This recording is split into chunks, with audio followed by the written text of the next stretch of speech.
আসসালামু আলাইকুম রহমতুল্লাহ কি অবস্থা তো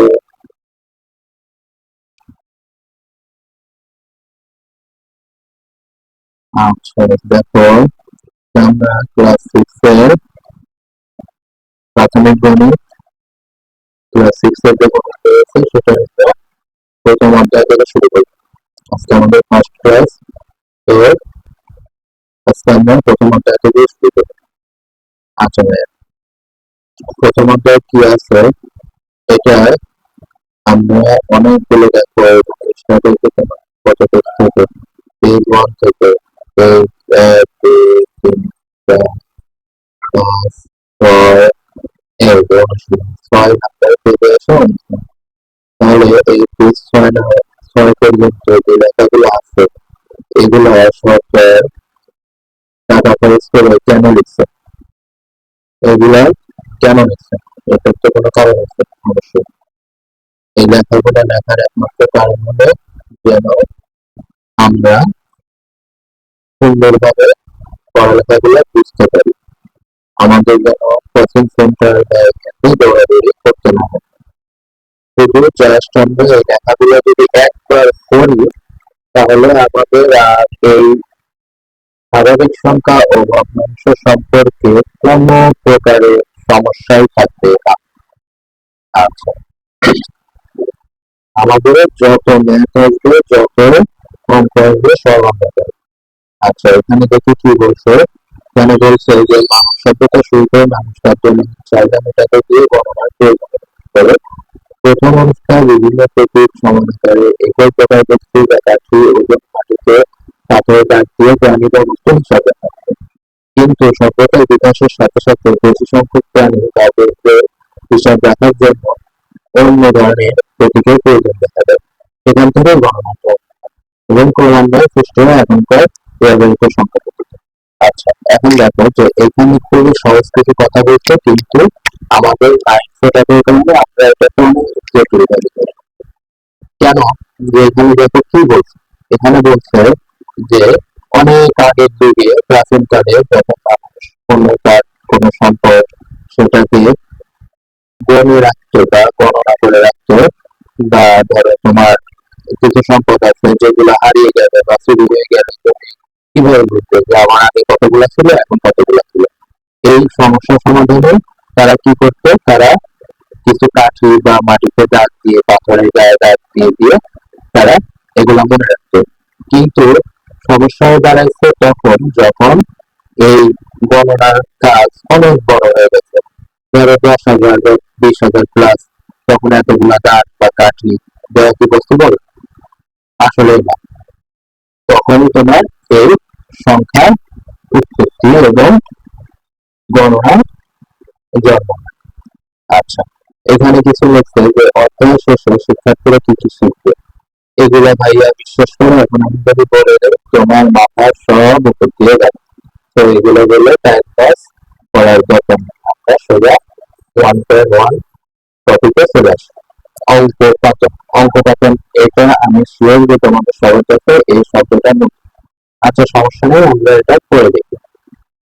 পাটিগণিতে 10টি প্রতীক দ্বারা সব সংখ্যাই প্রকাশ করা হয়।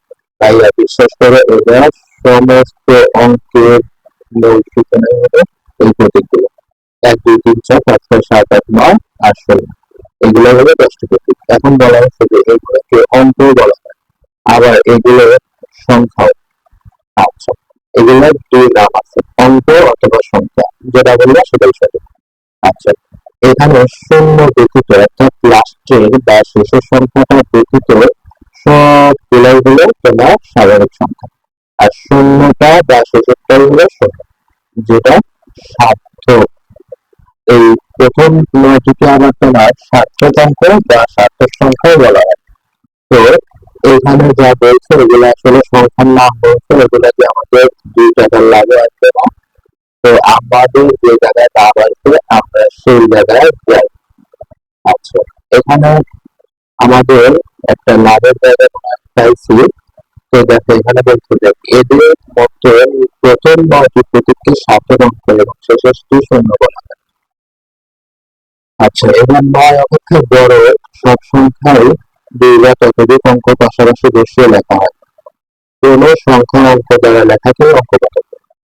দেখছো কত সহজ কথা, এটারও কত কঠিন ভাবে বলছে।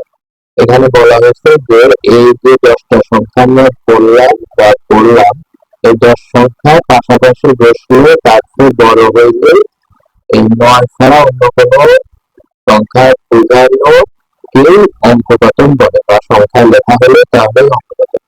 আচ্ছা, এখন অঙ্কপাঠনে 10টি প্রতীক ব্যবহার হয় বিধায় আমরা দশমিক বা কিউব 10 গুণোত্তর লিখে বলি। দেখো নাম রাখার জায়গা পাবে, এগুলো নাম রাখার কোনো সিস্টেম। আচ্ছা, এই রীতিতে কয়েকটি অঙ্ক পাশাপাশি বসিয়ে লিখলে সর্বাপেক্ষা ডান দিকের অঙ্কটি সক্রিয় মান প্রকাশ করে। তার ডান দিক থেকে যদি বসাই সেটা 10 গুণ, তার বাম দিকে দ্বিতীয় সংখ্যাটি শত। এগুলা ভাইয়া বিশ্বাস করতে গেলে খুবই, বাট ছোট এক লাইনের কথা লিখছে অনেক বড় করে। তো আমরা তো বুদ্ধিমান স্টুডেন্ট, তো আমরা এত পড়ার সময় নাই। তো চলো আমরা দেখি যে এখানে আসলে কিভাবে কি করছে। এখানে দেখো উদাহরণ দিচ্ছে যে সংখ্যা জনিত কোনো অঙ্ক তার অবস্থানের জন্য যে সংখ্যা প্রকাশ করে তাকে ওই অঙ্কের স্থানীয় মান বলা হয়। আচ্ছা, স্থানীয় মান তো করা, তো দেখি আগে উদাহরণ দিতে হবে। যেমন 333, 3টা 3 পাশাপাশি লিখছে, সংখ্যাটি সর্বডানের 3 এর স্থানীয় মান 3। ডান দিক থেকে অর্থাৎ কোনটা, এই এইটা, এটার স্থানীয় মান হলো 3। আচ্ছা, তারপরে বলছে যে ডান দিক থেকে দ্বিতীয় এবং তৃতীয় স্থানে এর স্থানীয় মান যত কোনো 30 এবং 300। তাহলে দেখা যাচ্ছে একই অঙ্কের স্থান পরিবর্তনে ফলে স্থানীয় মানে পরিবর্তন হয়, কিন্তু তার নিজস্ব বা সক্রিয় মান একই থাকে, অর্থাৎ 333 মানে 3 গুণ 100, 300, 3 গুণ 10, 3 ইত্যাদি। আচ্ছা, এখন যে কথাগুলো বলছে এগুলা মোটামুটি তোমাদের আয়ত্ত হয়েছে। এখানে যদি আমরা অভ্যাস করবো তাহলে আরেকটু ক্লিয়ার হবে। তো চলো দেখি আমরা এখানে কিছু এক্সাম্পল আছে যে দেশীয় সংখ্যা প্রথম ভিত্তি। এটা একটা স্বাভাবিক, মানে যেভাবে সংখ্যাগুলো পাঠ করা হয় এটাই বলা হয় তার কিছু। তো দেখো প্রতিটা সংখ্যা যেহেতু বৈশিষ্ট্য আলাদা, তো নামও তো আলাদা হবে। সংখ্যা যদি আলাদা, নামও আলাদা হবে, তাদের আলাদা আলাদা ঘর আছে। তো এই প্রথম যে সংখ্যা থাকবে সবার ডান দিকে সেটার ঘরের নাম হবে 1, তারপরে ওই ঘরের নাম 10, তারপরের নাম হবে 100, তারপরে ওই ঘরের নাম 1000, তারপরে ওই ঘরের নাম হবে 1000। এখন 1000 এর ভিতরে 2 ভাই, তো তাদের বাসা একটাই হবে, তো তাদের বাসা হলো 1000। আচ্ছা, এরপরে লক্ষ, এরাও 2 ভাই, তাদের বাসা লক্ষ। এবং কোটি, কোটির পরে আরো কিছু আছে যেটা আমাদের এখন দরকার নেই। তো চলো আমরা দেখি যে এখানে কোনো উদাহরণ দিতে পারে। একটু উদাহরণ দিতে। আচ্ছা, উদাহরণ হলো যে আমাদের সবচেয়ে একটা কমন বৈশিষ্ট্য বোঝার জন্য সহজ রাস্তা। তো দেখো এখানে বলছে কমা বসে কথায় দেখো। আচ্ছা, সমাধান। সংখ্যাটির ডান দিক থেকে 3 ঘর পরে কমা, এরপর 2 ঘর পর পর কমা বসালে আমরা পাই 98, 75, 47, 321। আচ্ছা দেখো, এখন প্রথম দিকে 3 ঘর পরে বসাবো, তারপর 2 ঘর পর পর বসাবো, তাহলে যেটা আসে, এখন প্রতি ঘরে 2টি অঙ্ক মিলিয়ে 98, নিজে লক্ষের ঘরে 2টি মিলিয়ে 75, ইত্যাদি ইত্যাদি।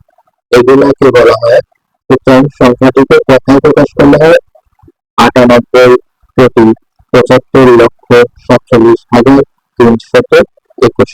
আচ্ছা, এখন এই যে কথাটা বলছে যে 2 ঘর পর পর কেন, দেখো এই যে 47 আছে, এরা 7,000 এবং 4 অযুত, কিন্তু এই যে বলছিলাম যে এরা 2 ভাই এবং এদের বাসা একটা, তো এরা এক বাবার 2 সন্তান। তো এদের বাবা যদি একটা হয় তাহলে এদের পরিচয়, বাবার পরিচয়